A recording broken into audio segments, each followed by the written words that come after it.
E se, amanhã, as luzes da sua cidade simplesmente se apagassem? Sem aviso, sem falha técnica. Apenas escuridão. Não por um desastre natural, não por ataque terrorista, mas por decisão de um vizinho que, até ontem, parecia seu maior aliado.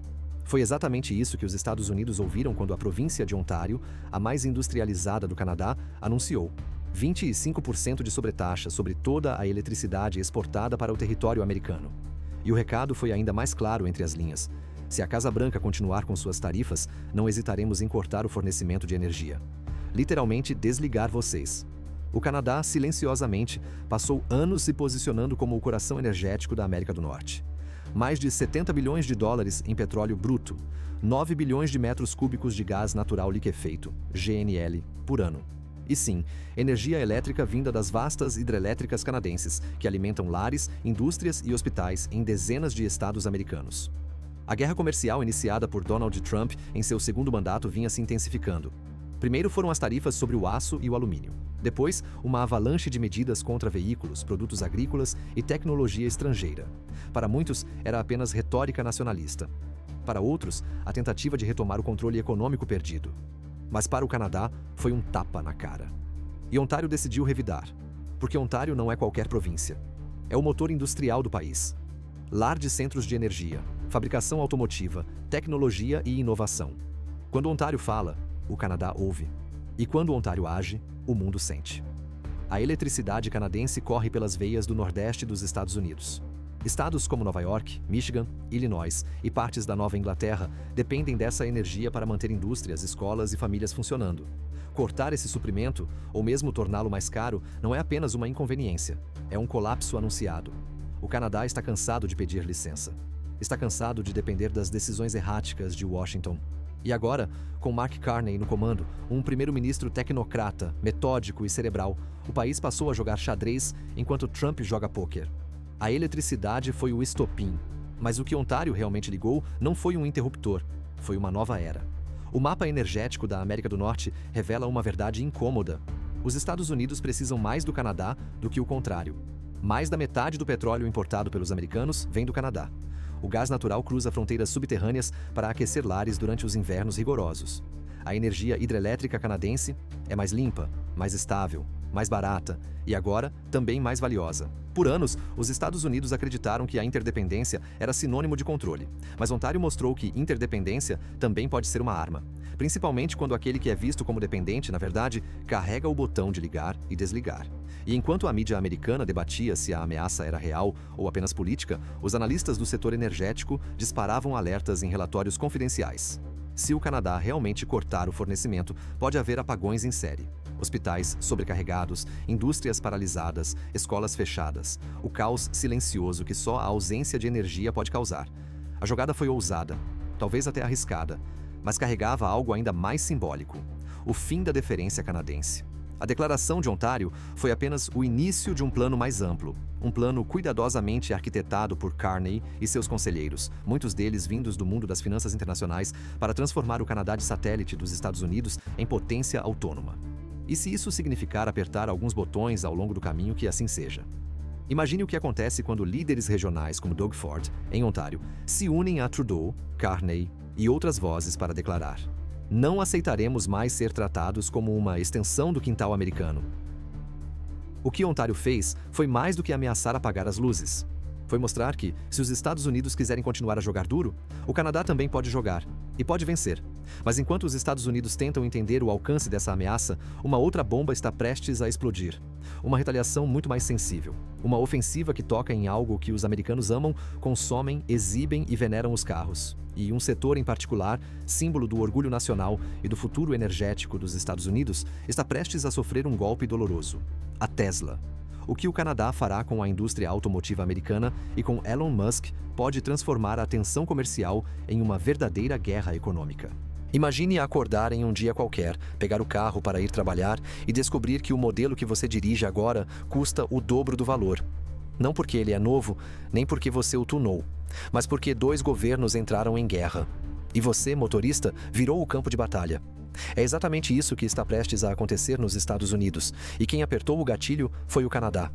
Depois de ameaçar cortar a energia elétrica para os Estados Unidos, Ontário abriu caminho para uma retaliação ainda mais ousada e simbólica: atacar o coração da indústria automotiva americana. E quando falamos de coração, estamos falando de Detroit. Estamos falando da Tesla. Estamos falando de um país inteiro que se orgulha de fabricar seus próprios carros e que agora vê esse orgulho ameaçado por tarifas, cortes e decisões que escapam ao controle do cidadão comum. Tudo começou com uma resposta cirúrgica do governo canadense às tarifas impostas por Donald Trump sobre os carros importados.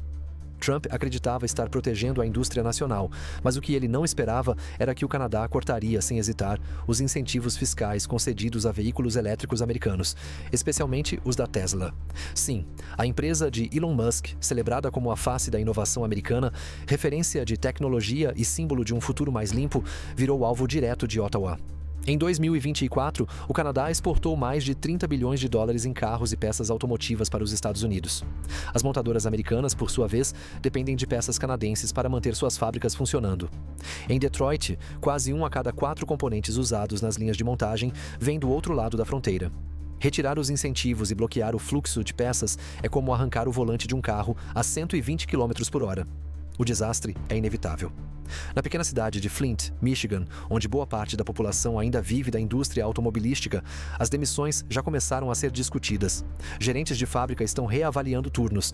Mecânicos autônomos, que dependem do fornecimento de peças importadas, estão vendo os estoques encarecerem da noite para o dia. Atacar a Tesla não é apenas atacar uma empresa, é atingir o símbolo máximo da transição energética americana. É mostrar que, se os Estados Unidos querem entrar em guerra econômica, o Canadá pode sabotar diretamente o futuro que os americanos dizem defender. A Tesla depende fortemente de peças e matérias-primas importadas. A cadeia de fornecimento da empresa é sensível, fragmentada e surpresa passa pelo Canadá. Desde sistemas de refrigeração até sensores usados nos modelos mais sofisticados.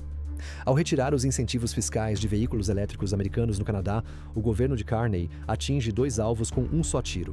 Desestimula a compra de Teslas no mercado canadense, onde a empresa vinha crescendo rapidamente.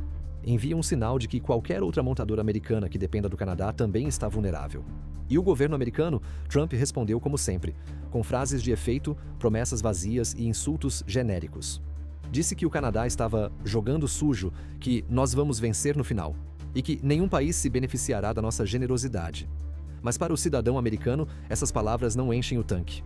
Porque agora, encher o tanque ou carregar o carro elétrico custa mais. Enquanto os Estados Unidos tentam resistir, o Canadá segue avançando. As alianças com a Europa e a Ásia começam a se consolidar. Novos acordos comerciais com a França e o Reino Unido já estão em andamento, focados exatamente nos setores de energia e mobilidade. O Canadá não está apenas revidando, ele está redesenhando seu futuro. Enquanto isso, nos Estados Unidos, os preços sobem. O medo aumenta.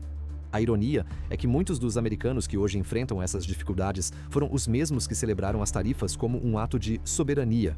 Mas agora, essa soberania cobra o preço, e quem está pagando são os consumidores, os trabalhadores, os pequenos empresários.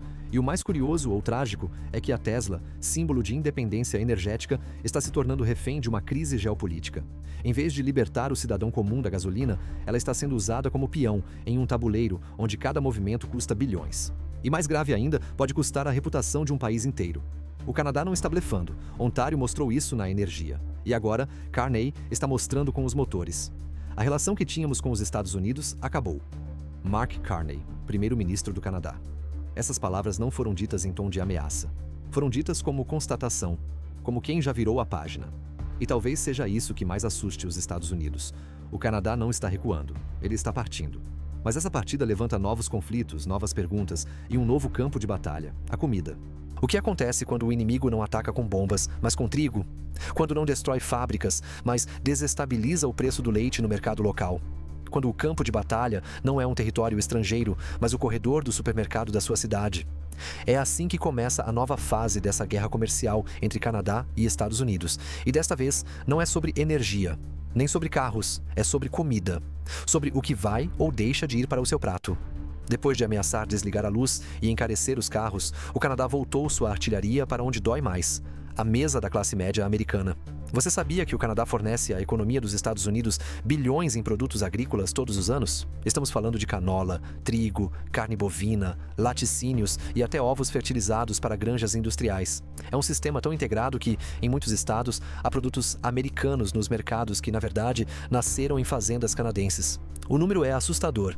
Só em 2023, o comércio agrícola entre os dois países ultrapassou 45 bilhões de dólares. Agora, sob ordens diretas do primeiro-ministro Mark Carney, o Canadá ameaça suspender e sobretaxar esse fornecimento. Significa leite mais caro, manteiga com preço dobrado, carne que desaparece das prateleiras, trigo escasso para padarias. Você já reparou no preço do leite nas últimas semanas? Agora imagine esse valor subindo 12% em um único mês. Ou o pão que você compra toda manhã ficando 40 centavos mais caro da noite para o dia. Parece pouco? Agora multiplica isso por milhões de pessoas em milhares de mercados. Multiplica pelo café da manhã escolar de uma criança, pelo lanche do idoso que vive de aposentadoria, pelo almoço da família que depende de vale alimentação. Carney anunciou publicamente: estamos prontos para restringir o fornecimento de canola, carne e laticínios aos Estados Unidos. Se eles insistirem em medidas hostis, responderemos onde dói, no cotidiano do cidadão americano. A canola, por exemplo, parece inofensiva, um óleo vegetal. Algo banal. Mas nos Estados Unidos, ela é base de milhares de produtos industrializados, de molhos a biscoitos, de maioneses a massas. Cortar o fornecimento de canola é como sabotar silenciosamente a produção em escala da indústria alimentícia. Os protestos já começaram.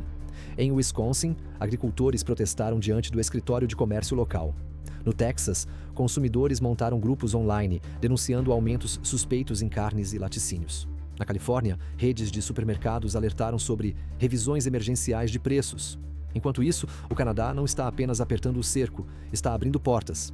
Negociações com França, Alemanha, Japão e Reino Unido avançam rapidamente. A promessa: substituir o mercado americano por consumidores europeus e asiáticos dispostos a pagar mais por qualidade, segurança e estabilidade. Em Paris, jornais estampam manchetes como Canadá, o novo celeiro confiável do Ocidente. No Japão, o Ministério da Agricultura já declarou intenção de ampliar em 40% a importação de carne bovina canadense até 2026. A próxima fase dessa crise já está em movimento. O Canadá prepara uma manobra ainda mais ousada: abandonar o mercado americano como prioridade, de forma definitiva. Porque Carney não está apenas respondendo. Ele está reconstruindo a economia canadense em tempo real. E os Estados Unidos estão paralisados, perdidos entre declarações inflamadas e promessas sem base. Enquanto o Canadá traça um novo mapa global, os Estados Unidos assistem seus próprios aliados se afastando. Agora, se essa história fez você pensar, não deixe isso parar por aqui. Curta esse vídeo, se inscreva no canal, compartilhe com quem precisa abrir os olhos. Você confiaria sua vida a alguém que fugiu da guerra com desculpa de um calo no pé? Alguém que, quando o país pegou fogo, se trancou no conforto de uma sala de jantar e assistiu tudo como se fosse um episódio de reality show? Essa é a pergunta que Adam Kinzinger, ex-congressista republicano e veterano da Força Aérea, lançou ao povo americano. E não foi uma pergunta retórica. Foi uma acusação direta. Uma ferida exposta. Um grito contra o silêncio que dominou a política americana desde o dia em que Donald Trump mostrou quem ele realmente era e quem ele nunca será. Porque essa guerra comercial com o Canadá, esse caos de tarifas, inflação, ameaças e retaliações não começou nas planilhas de economia. Ela nasceu do mesmo lugar onde nascem os piores desastres políticos, a vaidade de um homem que precisa parecer forte porque sabe no fundo que é fraco. Mas o que define um verdadeiro líder? Seria a capacidade de falar alto? De intimidar? De construir muros e dividir países com decretos? Ou seria a coragem de assumir responsabilidade? De agir no momento certo, mesmo quando a própria reputação está em risco? Foi essa reflexão que Kinzinger, um homem que viu a guerra de perto, que já sobrevoou zonas de combate e perdeu amigos no campo de batalha, trouxe ao centro do debate nacional. E ele fez isso da forma mais direta possível. Trump é um covarde que finge ser herói. A cena que Kinzinger descreve do dia 6 de janeiro de 2021 é tão simbólica quanto devastadora. Enquanto o Capitólio era invadido, enquanto senadores se escondiam e policiais apanhavam até cair, Trump estava na sala de jantar da Casa Branca, não ligando para o Pentágono, não se reunindo com conselheiros, assistindo à TV. O presidente dos Estados Unidos, comandante em chefe das forças armadas mais poderosas do planeta, assistia ao colapso da democracia como quem vê um jogo de futebol. Kinzinger não poupou palavras. Ele revelou aquilo que muitos políticos, inclusive do próprio Partido Republicano, sabem, mas nunca ousaram dizer em público. Trump nunca entendeu o que é sacrifício. Porque nunca teve que fazer um. Nunca colocou a vida dos outros acima da própria imagem. Nunca sujou as mãos, mas sempre quis usar a medalha. E aí vem uma das revelações mais incômodas e quase cômicas, se não fosse tão real. Trump dizia que o cheiro dele era inconfundível. Sim, ketchup, maquiagem e um pouco de traseiro. Essas foram as palavras usadas por Kinzinger para descrever a figura de um presidente mais preocupado com o brilho da própria imagem do que com o destino do seu povo. Mas por que falar disso agora? Porque esse mesmo homem que fugiu do Vietnã com desculpas médicas, que zombou de veteranos como John McCain, dizendo que preferia soldados que não foram capturados, é o arquiteto da maior crise comercial da história recente dos Estados Unidos. E agora, com o Canadá pressionando, com a Europa se afastando, com a inflação disparando, Trump volta a se apresentar como herói, como patriota, como o único capaz de proteger o povo americano. Kinzinger faz uma comparação cruel, porém precisa. Trump é como um lutador de WWE. Grita, bate no peito, posa para a foto. Mas quando o show termina, ele volta para o camarim e pede elogios. E por mais que doa ouvir isso, quantos momentos da história recente americana confirmam essa imagem? O muro com o México nunca concluído. A guerra comercial com a China, que aumentou o preço dos eletrônicos e dos alimentos. As brigas públicas com a OTAN, com o Canadá, com a Alemanha. A tentativa de forçar o Canadá a se tornar o 51º estado dos Estados Unidos em troca da suspensão de tarifas. E agora, uma economia em colapso, enquanto o mundo observa incrédulo. Mas o que está realmente em jogo aqui não são apenas tarifas, é a alma de uma nação. O que define a liderança? É a voz mais alta na sala? Ou a coragem de fazer o que é certo quando ninguém está olhando? Kinzinger terminou seu discurso dizendo algo que ficou ecoando. Ser forte não é gritar. Ser forte é saber quando calar, quando recuar, quando admitir que errou. E talvez essa seja a maior tragédia da era Trump. Um presidente que nunca aprendeu a ser vulnerável, que sempre precisou fingir, que prefere a aparência de poder à responsabilidade que o poder exige. Enquanto o Canadá reestrutura sua economia com alianças de longo prazo, investimentos em infraestrutura e acordos com potências globais, os Estados Unidos continuam presos ao ego de um homem que nunca entendeu o que é servir. E quem paga o preço disso? O fazendeiro que não consegue vender, o trabalhador que vê os preços subirem, o empresário que perde contratos internacionais. Você consegue ouvir o som de uma economia desmoronando? Não são explosões, não são sirenes. É o barulho abafado de fábricas que param, de estoques que encalham, de mercados que encolhem, de sussurros entre investidores dizendo: é hora de sair daqui. Esse é o som que percorre os corredores silenciosos da indústria americana desde que a guerra comercial com Canadá e Europa se intensificou. Mas não espere ver isso na capa dos jornais, ao menos não ainda. A queda é silenciosa e, por isso, muito mais perigosa. Tudo começou como uma promessa patriótica. Trump, ao retornar ao poder em 2024, disse que iria proteger os trabalhadores americanos, reconstruir a indústria nacional e trazer os empregos de volta. Pelas palavras, parecia um plano. Pela realidade, foi um desastre. Você sabia que, só no primeiro trimestre de 2025, a produção de aço nos Estados Unidos caiu 8%? Esse é o maior declínio em 5 anos. Não porque a demanda global caiu, mas porque os parceiros comerciais dos Estados Unidos simplesmente começaram a comprar em outros lugares. Hoje, Europa, Canadá e até economias emergentes como Índia e Brasil têm alternativas entre si. Eles não precisam mais dos Estados Unidos como centro do mundo. A União Europeia respondeu com tarifas equivalentes a 28 bilhões de dólares, atingindo vinhos americanos, veículos, produtos agrícolas, equipamentos tecnológicos e muito mais. O Canadá, como você já sabe, aplicou tarifas sobre 16,6 bilhões de dólares em produtos americanos. Mas o mais chocante foi o efeito dominó que isso gerou dentro do próprio mercado americano. Você sabia que as exportações dos Estados Unidos para o Canadá e a União Europeia caíram quase 13% em apenas 2 meses após o início da guerra tarifária? Isso representa bilhões de dólares deixados na mesa. O tipo de dinheiro que sustenta pequenas cidades, empregos e investimentos em inovação. E não são apenas números, são histórias. Em Pittsburgh, uma fábrica de autopeças que operava desde 1979 demitiu 320 funcionários depois que seus maiores clientes canadenses cancelaram contratos por causa das tarifas. No Arkansas, fazendeiros estão despejando toneladas de soja e milho porque não conseguem mais vender para compradores europeus. Em Ohio, empresas de manufatura já cortaram turnos e suspenderam planos de expansão. Essas são cidades onde a promessa de Trump soou como salvação. Mas agora vivem o pesadelo do abandono disfarçado de nacionalismo. os investidores estão pulando fora. Relatórios do JP Morgan e do Goldman Sachs apontam que, desde o início da escalada tarifária, os Estados Unidos enfrentaram a maior retirada de capital externo desde a crise de 2008. A Bolsa de Valores sentiu. O S&P 500 despencou 12% em 2 meses. O Dow Jones, 10%. Empresas como Ford, GM, Boeing, FedEx, Walmart e até a Apple perderam bilhões em valor de mercado. A inflação alimentar subiu 9,2% entre janeiro e março de 2025. Produtos de consumo básico, arroz, feijão, carne, leite, pão estão entre 5% e 15% mais caros. E sabe qual a principal causa apontada por economistas da Universidade de Chicago? A guerra tarifária. Quando o custo de alimentar uma família aumenta, quando os carros encarecem, quando os empregos evaporam, isso já não é sobre ideologia, é sobre vida real. O Fundo Monetário Internacional, FMI, já alertou que a economia americana pode encolher 2% em 2026 se essa escalada continuar. 2% de retração num país do tamanho dos Estados Unidos significa milhões de empregos, centenas de bilhões em produção e anos perdidos. O mais perverso dessa história é que tudo poderia ser evitado. O Canadá tentou dialogar. A União Europeia também. A maioria dos economistas de esquerda e direita alertou que tarifas unilaterais em aliados são autodestrutivas, mas Trump quis a glória do embate, quis parecer forte. E agora, o país parece fraco.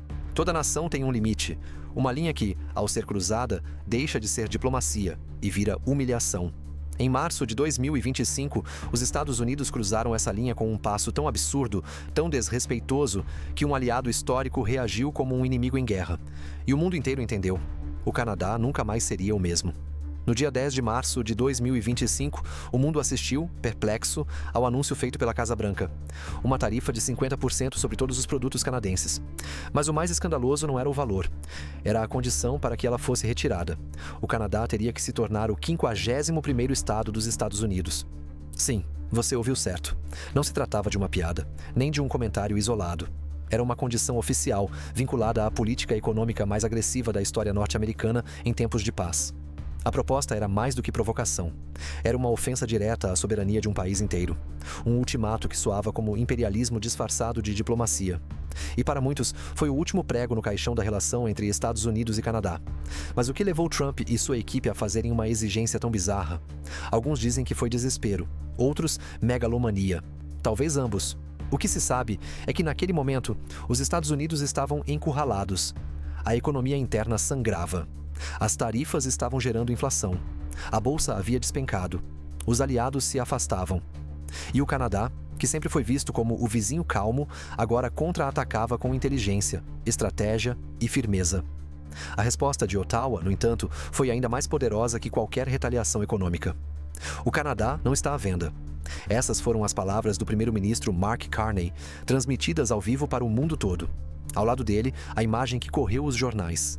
A bandeira do Canadá tremulando ao vento, sem nenhuma bandeira americana ao lado. Doug Ford, premier de Ontário, foi ainda mais direto. Empresários americanos estão em pânico, mas estão com medo demais para falar. Pois eu falo por eles. Essa política destrói empresas, mata empregos e arruína a credibilidade dos Estados Unidos. O clima nas ruas canadenses foi imediato. Protestos em frente a consulados americanos. Editorial unânime na imprensa. Nunca mais subservientes. Grupos de cidadãos exigindo a expulsão de diplomatas americanos. Hashtags como As Sovereignty First e Not Your State explodindo nas redes sociais. Mas não era só o orgulho nacional que estava em jogo. Carney reuniu seu gabinete no dia seguinte. A decisão: iniciar retaliações comerciais completas contra os Estados Unidos.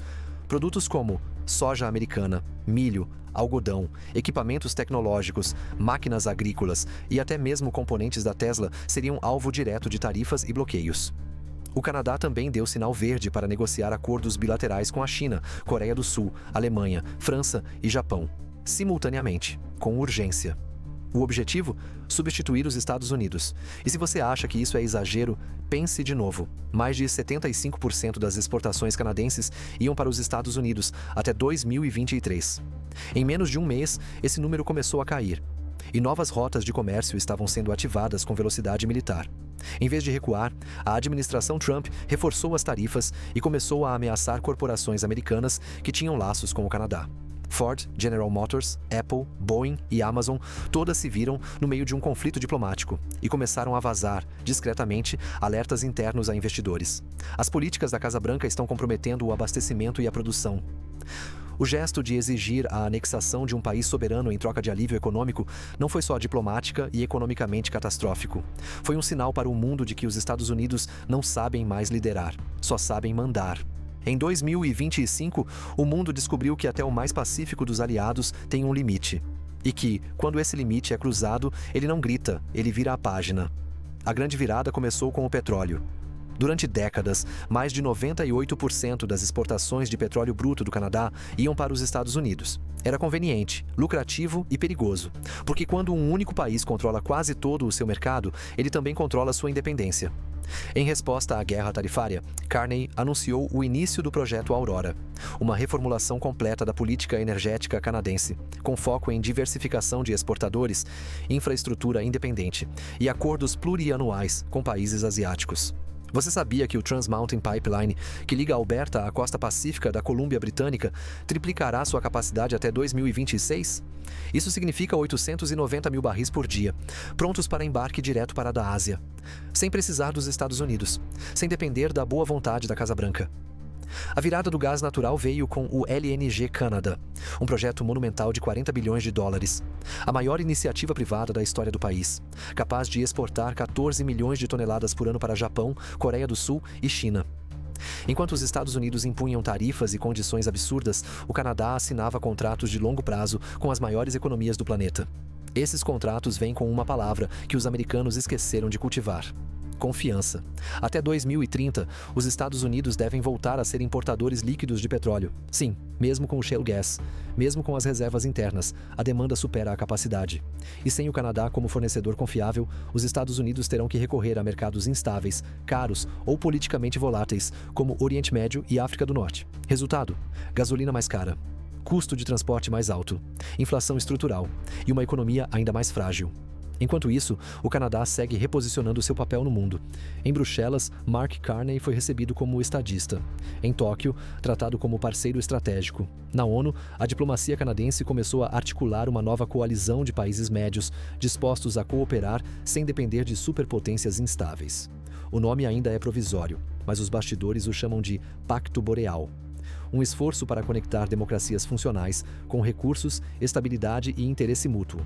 É o nascimento silencioso de uma nova ordem.